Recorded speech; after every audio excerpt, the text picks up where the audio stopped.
Hello everyone, in my last video I taught you how to calculate the quantity of materials used in concrete, and in today's video we will be learning about how to calculate the quantity of cement and fine aggregate used in mortar.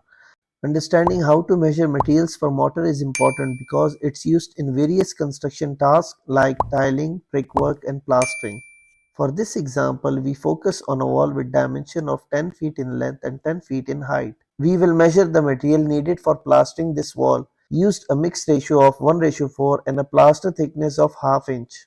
First, let's start by calculating the wet volume of plaster. We'll multiply 10 feet by 10 feet by 0.042 feet, which gives us the volume of 4.20 cubic feet.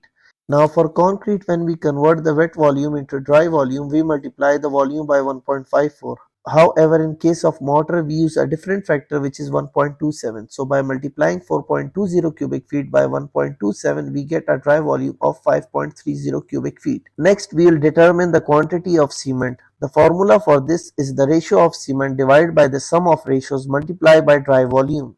In this case, the ratio of cement is 1, the sum of ratio is 5, and the dry volume is 5.30 cubic feet.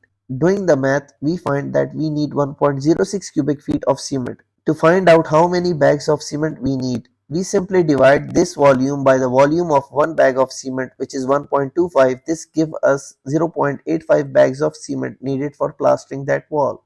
Moving on to the calculation of fine aggregate, we'll use the similar formula, the ratio of fine aggregate divided by the sum of ratio multiplied by the dry volume. In this case, the ratio of fine aggregate is 4, the sum of ratio is 5, and the dry volume is 5.30 cubic feet.